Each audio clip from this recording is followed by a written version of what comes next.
ప్రస్తుతం media social మీడియాలో ఎక్కడ చూసినా ఒక్క విషయం గురించి బాగా తీవ్రమైన చర్చ జరుగుతుంది. అదే మంచు ఫ్యామిలీలో జరుగుతున్న గొడవల గురించి. మంచు మోహన్ బాబు అలాగే ఆయన చిన్న కుమారుడు మంచు మనోజ్ వీళ్ళిద్దరి మధ్య జరుగుతున్న ఒక గొడవ గురించి ప్రస్తుతం ఎక్కడ చూసినా దీని గురించే చర్చ నడుస్తుంది. పైగా వీరిద్దరూ గత 2 రోజుల నుంచి వీరి వివాదం గురించే తీవ్ర స్థాయిలో చర్చ జరుగుతుంది. అయితే మోహన్ బాబు ముందుగా మంచు మనోజ్పై కంప్లైంట్ ఇవ్వడం, అలాగే మంచు మనోజ్ కూడా మోహన్ బాబుపై కంప్లైంట్ ఇవ్వడం, ఇద్దరు కూడా పోలీస్ స్టేషన్కి ఎక్కడంతో ప్రస్తుతం ఈ వివాదం తీవ్ర స్థాయికి వెళ్తూ ఉంది.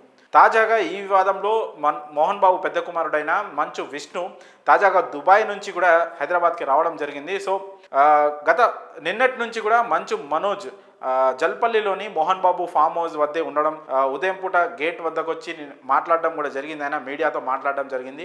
ఇది నేను ఆస్తుల కోసం చేస్తున్న ఫైట్ అయితే కాదు, ఆత్మగౌరవం కోసం చేస్తున్న ఫైట్. నా 7 నెలల పాపని అలాగే నా భార్య పేరును ప్రస్తావిస్తూ ఆయన ఇలాంటి ఆరోపణలు చేయడం, ఇవన్నీ తప్పు నిరూపించడానికి తాను కూడా ఫైట్ చేస్తున్నట్లుగా మంచు మనోజ్ మనకు తెలపడం జరిగింది. సో తాజాగా మంచు విష్ణు ఇప్పుడు ఈ సీన్లోకి ఎంట్రీ ఇవ్వడంతో ఇది ఇంకాస్త హాట్ టాపిక్గా అయితే మారిపోయింది. ఎవరింట్లో అయినా సహజంగా ఈ ఆస్తి వివాదాలు సంబంధించిన గొడవలు ఉంటాయి. కాకపోతే సెలబ్రిటీలు కావడం వల్ల ఇది చాలా హైలైట్ అవుతుంది. సో ఇప్పుడు తాజాగా మంచు విష్ణు దుబాయ్ నుంచి హైదరాబాద్కి చేరుకోవడం, ఎయిర్పోర్ట్ నుంచి జల్పల్లిలోని ఫామ్ హౌస్కి చేరుకున్న సందర్భంలో అన్నదమ్ములు ఇద్దరు అంటే ఎదురెదురుగా పడడం వల్ల తీవ్ర ఉద్రిక్త పరిస్థితులు అయితే నెలకొన్నాయి. ఆ సమయంలోనే మంచు విష్ణు తమ్ముడు మనోజ్తో మాట్లాడేందుకు ప్రయత్నించి చాలా సీరియస్గా ఒక వార్నింగ్ ఇచ్చే స్టైల్లో ఆయన మాట్లాడినట్టు కూడా ఆ దృశ్యాలు కూడా మనం చూడొచ్చు.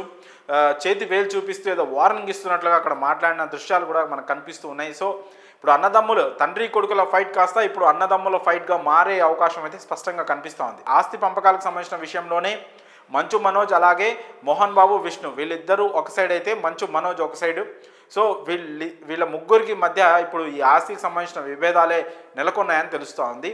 ఎక్కువగా విద్యా సంస్థలు మోహన్ బాబు పేరు మీద ఉన్న శ్రీ విద్యా నికేతన్ కావచ్చు, అలాగే మోహన్ బాబు యూనివర్సిటీ కావచ్చు, ఇంకా ఇతర వ్యాపారాలు ఏదైతే ఉన్నాయో వీటికి సంబంధించి మంచు విష్ణుకి ఎక్కువ ప్రయారిటీ ఇస్తూ మనోజ్కి ఇవ్వడం లేదు అనే ఆరోపణలు అయితే వివిధ వర్గాల నుంచి వినిపిస్తూ ఉన్నాయి. ఇండస్ట్రీకి సంబంధించిన వాళ్ళు కావచ్చు, అలాగే ఈ మంచు ఫ్యామిలీకి సన్నిహితంగా ఉండే వర్గాల నుంచి కావచ్చు, ఆస్తి విభేదాలే ఇప్పుడు తీవ్ర స్థాయికి దాల్చాయి అన్నట్లుగా మనకి వినిపిస్తూ ఉంది టాక్ అయితే చూడాలి మరి ఇప్పుడు మంచు విష్ణు రావడంతో వీళ్ళిద్దరి మధ్య వివాదం ఒక కొలిక్కి వస్తుందా లేదా ఇంకాస్త తీవ్ర రూపం దాలుస్తుందా అనేది మాత్రం చూడాల్సి ఉంది. అయితే మంచు విష్ణు మంచు మనోజ్కు వార్నింగ్ ఇచ్చే ఆ దృశ్యాలు అయితే మాత్రం ప్రస్తుతం సోషల్ మీడియాలో అలాగే మీడియాలో వైరల్ అవుతూ ఉన్నాయి.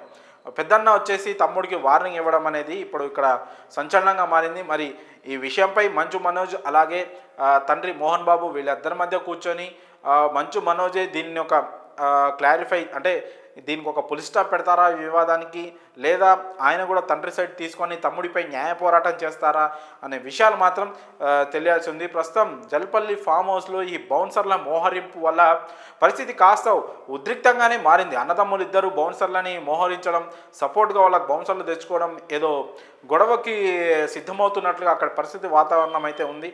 సో వీటన్నిటిని దాటి మరి మంచు ఫ్యామిలీ గొడవలు సద్దుమణుగుతాయా లేదా పోలీస్ స్టేషన్ల వరకు వెళ్ళాయి కాబట్టి మరి పోలీస్ స్టేషన్లోనే ఈ సమస్య పరిష్కారం అవుతుందా అనేది మాత్రం తెలియాల్సి ఉంది.